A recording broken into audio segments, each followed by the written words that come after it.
Lonely Attack on the Different World, web novel, chapter 49. Since it was taking too long, I grilled some fish and put soy sauce on it, but it led to a guilty verdict. Day 26, late at night, Amui Town gates. When we left the dungeon, we were told to immediately go back to the town. A nearby village was destroyed. A message came through magic. It was overrun by monsters, but the village that sent that message soon also couldn't be contacted anymore. Judging by the direction of their movement, this town should come under attack next, so the guild called for an urgent assembly. At the moment, they are building barricades, making bonfires, and getting ready for combat, and things just turned peaceful. Haruka-kun brought the peace just a short while ago, fighting in the forest all alone, so this time we are going to protect him. Even Kakizaki-kun and the others, who were sleeping, recovered and joined us. Their equipment was in scraps, but Oda-kun and his friends gave them spares. It's about time. The monsters might come any moment now.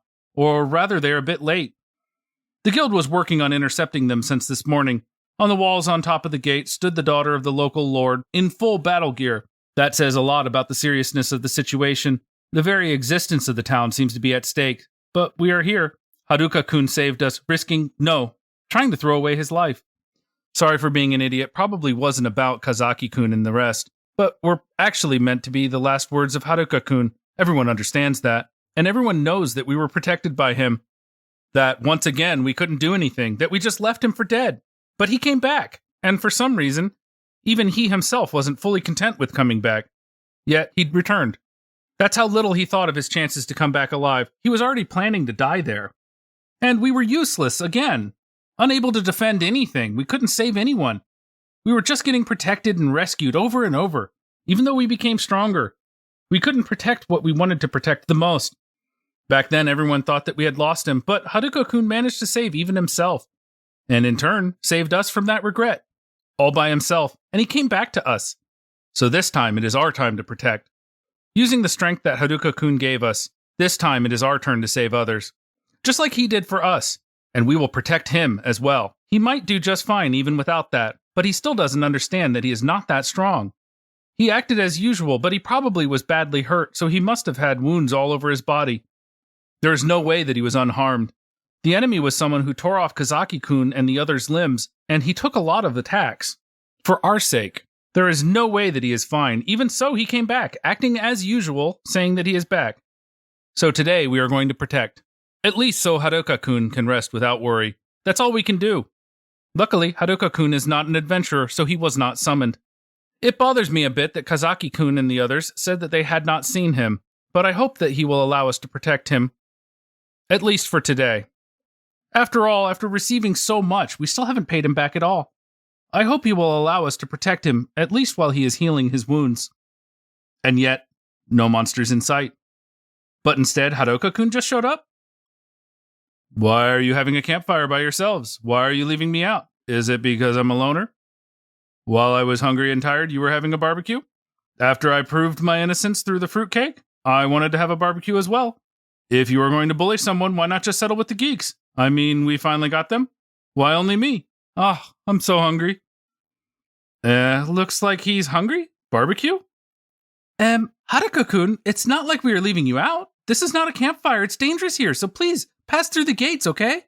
I don't know when the fruitcake proved his innocence, but I can't allow Haruka-kun to fight a horde of monsters in his current condition. He isn't complaining. He acts as usual, but he must be injured. He is in no state to fight. Potions can heal wounds, but we don't know how much damage and fatigue he accumulated. It's obvious from his face that he is exhausted, like he might collapse any moment now. Look, the nearby villages were overrun by monsters, and now this town is in danger. Soldiers and adventurers are working together, preparing to meet them in battle. We will also protect the town, so you can relax and rest. We will handle this. I wonder if my explanation was too long. Haruka-kun began frying fish in the middle of it, and by the time he poured soy sauce on it, a crowd gathered around him. Everyone enviously looked at Haruka-kun, eating with a great appetite, while the smell of burnt soy sauce made everyone gulp. Some tried to start a conversation with him. When Haruka-kun put his hand on the ground, then a table suddenly emerged from it, on which Haruka-kun set up his fish and began to fry it. Before I even noticed, a line formed, taking fish from Haruka-kun and giving him money in return. Is this a food stall? The price is a total ripoff. Isn't a horde of monsters supposed to attack? Why is everyone eating fish? So this actually was a campfire? Haruka-kun, you are going to get in trouble for opening a stall at such a place. Wait, why is even the guildmaster standing in line? Why is the daughter of the Lord munching on fish? Why did he give the biggest fish of all to Vice President B? Or rather, when did she even get in line? Aren't we going to fight? Aren't we supposed to protect the town? Why am I even standing in the line? I won't forgive you if my fish is smaller than B-san's. Absolutely. They aren't coming? Haruka-kun is talking with Oda-kun and the others, even though it's dangerous for him to remain here. Haruka-kun was dragged to the guildmaster. It seems that there was some kind of argument, so that stall was a problem after all. They even called the daughter of the Lord. Did something happen? For some reason, the young lady is stamping her feet on the ground. For some reason, Haruka-kun is doing the same. Why does he look so puzzled doing it? A clerk from the guild came to call me. Is it really okay for me to leave my post like this? Posts, alert, scouting. It doesn't all matter anymore, so please, come with me. We need an interpreter, but it's not about languages. While I thought that this is not good, I still followed. The culprit was Haruka-kun. Well, I heard nothing of it. I don't know anything about a monster raid. I just kept whacking when something popped up, kind of. Since this morning? Well, what can I do if they keep popping up? Yes? All the time until night? A raid? No, it was an aggressive shopping tour. Some town, forgot the name, is very popular at the moment. Or so it seems. No, I didn't hear anything about this. Who? Orcs? Ah, yeah, orcs. They had orc faces? No, those were real orcs? Anyway, I was just whacking them. Why? Because they kept coming, like Whack-A-Monster? But it might be Monster Master?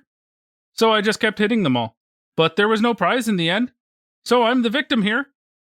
I didn't get anything, even though I cleared it? What do I mean by cleared? I got the Orc King. Yeah? Yes? No? No, I got tricked. I mean, they just kept popping up. I did my best, even though I was very hungry. What? No, I only hit them. Or rather knocked, racked, right? I'm not in the wrong here. I mean, if a monster pops up, you'd hit it, right? Normally? See, I did nothing wrong. You'd hit them, right? Right? Right, everyone? Looks like everyone couldn't understand what he was saying, myself included. Indeed, the problem is not the language, but when Haruka-kun says, I did nothing wrong, it usually means that he did. So far, there hasn't even been one case where he was innocent. In fact, the culprit is always Haruka-kun.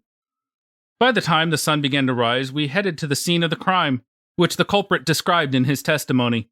The corpses of monsters disappeared by now, leaving only huge mounds of magic stones and clubs as far as the eye can see. With the passage of time, corpses of monsters disappear, leaving only magic stones behind, which means this is where the crime took place. A massacre caught red-handed. Usually people that manage to fend off an invasion of monsters become heroes. I think it's quite rare for someone to be treated as a criminal after that.